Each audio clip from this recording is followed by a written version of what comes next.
გამარჯობა, ეთერშია დღის ამბები 2-ზე, მე ვარ ჟურნალისტი დიანა ტრაპაიძე. სამი ბრიფინგი ერთ თემაზე და სამი კამპანია კონსტიტუციაზე. პარლამენტის თავმჯდომარე ირაკლი კობახიძე, არასაპარლამენტო და საპარლამენტო პარტიები და ევროპული საქართველოს ლიდერი დავით ბაქრაძე.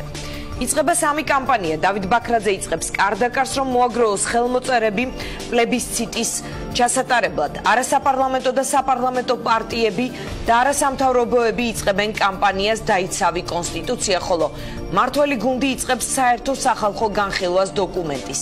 საქართველოს კონსტიტუცია დღეს დარეგისტრირდება პარლამენტში.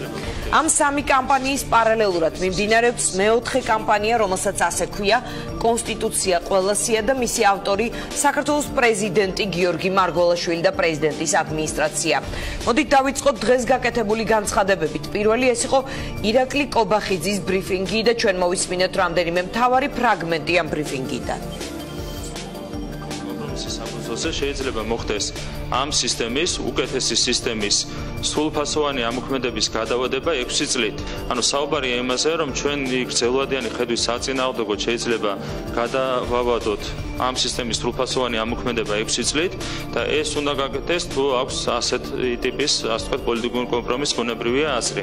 პოლიტიკურმა კომპრომისმა შეიძლება დაკარგოს ყოველგვარი აზრი, იქ სადაც პრეზიდენტი პირდაპირ უპირისპირდება სახელმწიფო საკონსტიტუციო კომისიას, პირდაპირ უპირისპირდება საქართველოს პარლამენტს, ბუნებრივია ასეთი ტიპის კომპრომისს ეკარგება ყოველგვარი მნიშვნელობა, ამაზე ქონდა ჩვენ საუბარი. სპეკულირება იყო იმასთან დაკავშირებით, რომ თითქოს ჩვენ გარკვეულ ნორმებს ვაწესებთ პერსონალური ფაქტორის გათვალისწინებით. პერსონალურ ფაქტორს ეფუძნება მხოლოდ ის რეგულაცია, რომელიც ჩადებულია გარდამავალდებულებებში და პერსონალური ფაქტორის გათვალისწინებით ხდება სრულფასოვანი ამოქმედების გადავადება 6 წლით. რამდენიმე დღის წინ ქონდა შეხვედრა პრეზიდენტის ადმინისტრაციის უფროს პარტიებთან, ექსპერტებთან, კონსტიტუციის საკითხებთან დაკავშირებით და ისინი შეთანხმდნენ ერთობრივ სამოქმედო გეგმაზე და ეს სამოქმედო გეგმა ასევე ვიტყვი, რომ შეიცავს დესტრუქციულ ელემენტებსაც.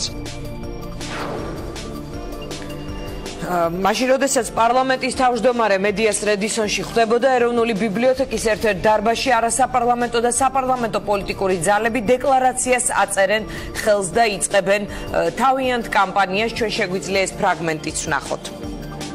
უშუალოა საქართველოს პრეზიდენტის პირდაპირი და საყოველთაო არჩევის წესის ცვლილება, მოქალაქეებისათვის სახელმწიფოს მეთაურის არჩევის უფლების წარქმევა, პრეზიდენტის ინსტიტუტის უმრავლესობის შემცირება და ამით ბალანსისა და შეკავების, ისედაც დასუსტებული კონსტიტუციური პრინციპის საბოლოოდ მოსწრება. დაუშვებელია საარჩევნო ბლოკების შექმნის უფლების გაუქმება, დაუშვებელია საქართველოს პარლამენტის არჩევნებში ეგრეთ წოდებული გადაუნაწილებელი მანდატების მხოლოდ ერთი მმართველი პოლიტიკური ძალისთვის გადაცემა, ისევე როგორც მაჟორიტარული სისტემის შენარჩუნება. საკონსტიტუციო კომისიამ მუშაობა დაასრულა და ჩვენ მივიღეთ სამწუხაროდ არა საქართველოს კონსტიტუციის პროექტი, არამედ ქართული ოცნების კონსტიტუციის პროექტი. ხალხისთვის პრეზიდენტის არჩევის უფლების ჩამორთმევა, ისევე როგორც ოპოზიციისთვის მიცემული ხმების მმართველი პარტიისთვის ჩუქება და კიდე ასეთი ბევრი უაზრობა, რომელიც აბსოლუტურად შეუსაბამოა დემოკრატიის თავისუფლების პრინციპებთან და ჩვენ ქვეყანაში დაამძიმებს არსებულ პრობლემებს, ამის მიღების უფლება რო არ მივცეთ მმართველ ძალას, რომელმაც ეს ცვლილებები აბსოლუტურად თვითიზოლირებულმა მარტომ მოახვია და ახვევს თავს ხალხს. და ცოტა ხანში ამ ბრიფინგი და პარტიულ ოფისში დავით ბაქრაძემ გამართა ბრიფინგი. ჩვენ შეგვიძლია მოვისმინოთ ევროპული საქართველოს ლიდერის განცხადებაც. ხვალიდან ევროპული საქართველო ვიწყებთ კამპანიას, ვიწყებთ კარდაკარს იმ მიზნით, რომ მოვაგროვოთ ხელმოწერები და დავაფიქსიროთ ქართველი ხალხის და ქართული საზოგადოების ხმა. ჩვენ გვინდა მოუწოდოთ საქართველოს პოლიტიკურ პარტიებს, საქართველოს პრეზიდენტს, შემოუერთდენ ამ კამპანიას, დავიწყოთ მზადება პლებისციტისთვის, მოვაგროვოთ ხელმოწერები იმ მიზნით, რომ ხელისუფლებამ, მმართველმა პარტიამ და პრემიერმა ვეღარ შეძლონ ხალხის აზრის იგნორირება და საქართველოს ჰქონდეს ის კონსტიტუცია, როგორიც უნდა რომ ჰქონდეს ქართულ ხალხს.